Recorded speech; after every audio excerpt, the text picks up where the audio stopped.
Sa linya ang Regional Director ng DPWH Region 5, si Sir Virgilio Eduarte. Magandang umaga, sir. Yes, magandang umaga din po. Yes. Sir, kanina po mga bandang alas 7 ng umaga, nagmo-monitor kami dyan sa mga dumadaan sa may Andaya Highway.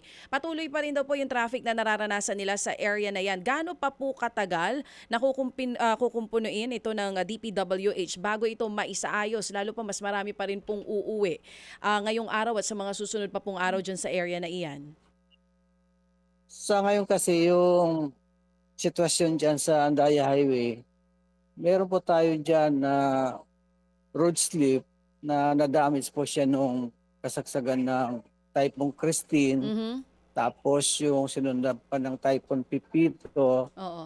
Tapos 2 weeks na po na tuloy-tuloy yung ulan dyan dyan sa area na yan. Ay yung shear line na sinasabi natin, hanggang ngayon nga ay umuulan pa rin. So gusto naman namin makumpuni kagad yan, ay hindi po mangyayari yun kasi lalo pong masisira yung kalsada natin. So ang panahon lang talaga ang makakapagsabi kung may stop na yung ulan natin, mapupulblas na yung repair na. Meron tayo 4 na section dyan sa Andaya Highway. Yun po ang nagkakaproblema kasi magkadikit-dikit po yun. Hindi natin ma-full blast. Pero tayong ongoing ginagawa dyan yung driving ng sheet files. Halos yung isa ay matatapos ngayong araw na to. Tapos yung susunod naman po ay lilipat po tayo dun sa magkatabi kasi hindi pwedeng ipagsabay kasi lalo tayong matatraffic. So ang sitwasyon ngayon dyan, available na po lahat yung materialis natin. Ready na po na kumpunuhin lahat ng 4 na section na yan. Ang nangyari po kasi itong section na to ay dadalawang 2 lanes lang po itong kalsada na to. Kaya one-way traffic lang po ang nangyari dyan. Pero pagka natapos po yung isang section na yan, magiging 2-way traffic na yan, bibilis na po yung takbo ng sasakyan natin dyan. Engineer, yung binabanggit niyo po, 4 sections, ano? Doon po sa 4 na section na ngayon na inaayos niyo, wala pa po doon ni isa ang natatapos dahil nga po sa dire-diretsong pag-ulan. Pero ngayon po ba, Opo, oo, opo. ngayon po ba 24/7 na po ba ang paggawa ninyo dyan sa area? 24/7 yan. Nireport ko na rin to kay Secretary Bunuan na, sir, ongoing tong repair namin. Pagka hindi kami makapag-drive dahil maulan, continuous po yung delivery ng materials natin, yung steel sheet piles, yung boulders po natin, sand and gravel. So, yun lang po muna ang ginagawa namin. Pero once na mag-stop po yung ulan na to, ay madali pong matapos lahat yan kasi nandun na po lahat yung materials natin. Maganda ho siguro, Ang isa pang engineer, ng traffic, yes, sir. engineer, maganda siguro muna i-define nyo, ano ba ibig sabihin ng road slip? Ay, yung road slip, ito po yung nag-scours na sa ilalim ng pavement natin ng kalsada dahil oversaturated na po yung lupa natin doon sa ilalim ng pavement natin. Kaya nag-scour na po ito. Okay. Nakita nyo naman doon sa picture na Opo, nakahang na po yung pavement natin. Opo, sige. Dahil doon sir, sa oversaturated yung Opo, lupa. Sir, okay, sige po. So, kinain na po no, yung pundasyon nito pong ating kalsada, kaya po ito nga ang inyong problema. Hindi mapadaanan ito kasi nga baka bumigay, di po ba? Yes. Okay, sige po. Hindi So, gaano pinadaanan yung isang lane na yan. Opo, gaano po kahaba yung area po na mayroong road slip? Ilang kilometro ito kung kilometro man? Sa isang barangay, sa barangay Tabugon, isang barangay, meron po tayong 2 section dyan. Ang pagitan po ng dalawa ay nasa 400 meters lang po. Okay. Tapos meron po tayong sa another barangay sa Bulawan, under ng Lopi pa rin. Nasa 125 meters lang po yung pagitan. Okay. Pero ang pagitan ng 2 barangay ay nasa malayo naman, nasa 31 kilometers po ang pagitan ng 2 barangay. So meron all in all, meron po tayong 4 na section dyan Opo. na existing kalsada dyan ay 2 lanes lang po. Kaya Opo.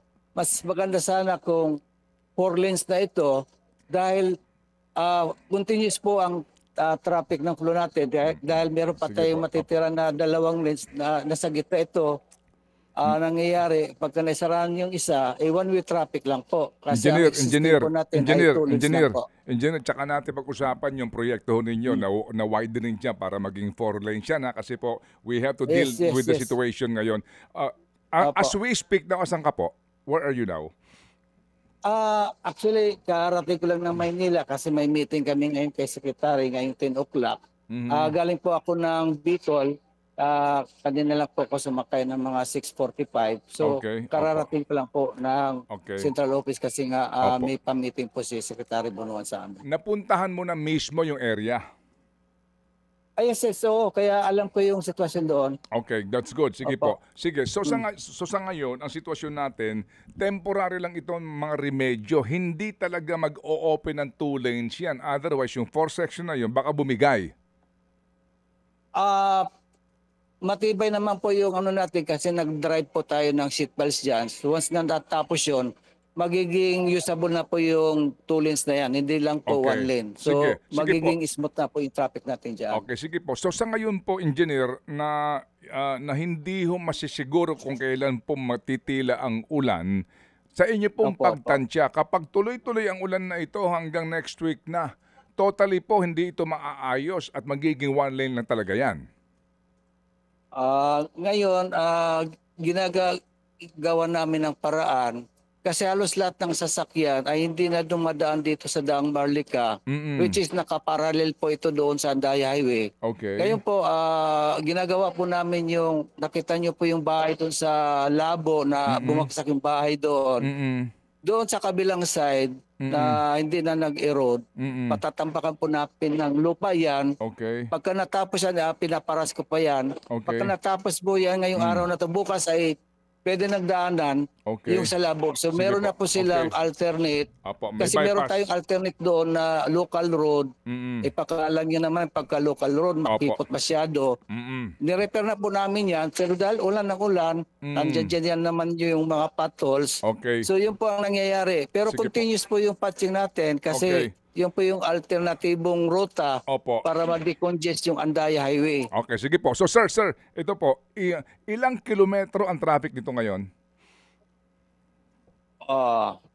Mahaba-haba na kasi ang galing ng Mindanao papuntang Luzon ay andito pa lang sa Iriga ay meron ng traffic. Kaya nga ang concern po namin, ipapabot ko ngayon kay Secretary, yung mga galing ng Mindanao ay kung po pwede ay mag-seaport sa dagat na lang po muna sila dumaan through ferry boat or anong barko yun. Hindi kaya wag na muna mag-travel kasi nga lalong magde-decongest kasi ang traffic ngayon dito sa mainland ng Bicol, dito sa Iriga City ay nandyan na po yung traffic, Okay, nagbi-build up sige, po. okay. Pause muna. Pause, okay? Opo, pause na po muna. Okay, pause muna. Pause, okay. So, galing po na Mindanao, yung binabanggit nyo pong tukod na. So, magmula ho dito sa 4 section na ito, ano nang bayan ang inaabot? Doon po nang galing na Mindanao. Anong bayan na po? Actually, dyan na naman sa Iriga City. Okay, sige. Dyan lang po nag-build up. Kasi siguro, inaano ng mga PNP namin na wag muna kayong dumiretso kasi Opo, lalong sige. haba na Pause muna. masyado yung Pause muna. Ito ho Yes, naman, yes. ito ho naman pong papunta ng Sorsogon. Papunta po naman ng South. Alright. Nasaan na po ang dulo ng traffic ngayon? Anong bayan na? Hindi, doon lang naman po sa sa Matnog. Sa Matnog lang po. Pero ang problema kasi sa Matnog, tawag dito, kasi taga dyan po ako, certain po, from Samar po ako. Sumasakay po ako ng ferryboat from Matnog to Allen. Ang problema po ng ferryboat natin dyan, wala sa regular na oras. Opo, Ang alis. Tsaka na ho natin Yun pag-usapan, sana engineer, tsaka natin pag-usapan yung problema ho ng ferry boat schedule sa Matnog. Ha? Ang concern Yes, natin yes, nga po. itong inyong problema dyan po sa pag-ayos ng kalsada. O sige, so sa ngayon, ang inyong advice, hindi muna magpadaloy ng mga truck sasakyan, Oo, hindi opo. mo na patawirin? Mas maganda sana masabihan mo yung mga biyahero, yung mga lalong-lalo na yung mga truck natin, Okay. yung mga wing van natin. Okay. Kung hindi man lang kailangan na wag mo na mag-travel sa Sige, okay. itong Sige, buwan ng December po. Sige, para hindi makadagdag sa traffic. O sige, sa ngayon po, sino ang contractor na gumagawa diyan? DPWH ba ito? Kumuha kayo ng contractor? Actually, yung nasirang apat na yan, ay isa lang po yung merong ongoing projects. Yung tatlo po ay wala. Nasira lang po talaga yan. Anong kumpanya yon? I-confirm ko lang kasi district office project po ito. District engineer ang in report po charge. sa akin ay meron lang silang isang project na ongoing. Opo. So sino hong gumagawa doon sa apat na section? Isa lang bang contractor to? Sino ito? Balikan po kayo kasi ang isang ongoing lang po doon ay isa, yung tatlo po ay wala pong ongoing project na nasira lang po talaga yung tatlong road sections na yon. Kaya nga, so ngayon po sa tatlong section na yon na walang ongoing project, sinong contractor nito ngayon? Wala pa? Wala pa pong contractor yan. Kung ang ginagawa po namin ngayon ay palliative measures para lang po na madaanan yung tollings. Okay, sino ang gumagasta ngayon para doon sa mga gamit, sa mga graba? Sinong DPWH o merong kontraktor na nag-aabono?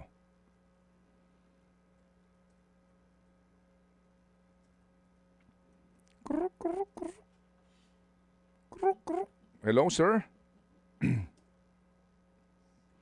Engineer? Babalikan natin si Engineer naputol. Virgilio Eduarte. Sa mga Sige. balita ang sinasabi, umaabot na daw ng 17 kilometers. 17, 17 yung traffic. So hindi dapat biro. matawagan mo At din itong mga nanggagaling dito sa PITX. oo. Kasi doon dumadaan yan eh. Sinasabi din ng mga ibang kapatid Sige. natin, ang dami daw sa kanila hindi na umuwi ng Bicol dahil dyan sa sige traffic po, na opo. iyan. Mabigat na problema ito kasi apat na section and beyond the control po ito ng DPWH kasi dahil po nag-uulan. ito force majeure po ito eh. Yun lang ho dito yung pinakamabilis mong remedyo kaya nga we're trying to call kung sino ho ang sige po sa huli po engineer taga Matnog ka man no? At taga Samar po.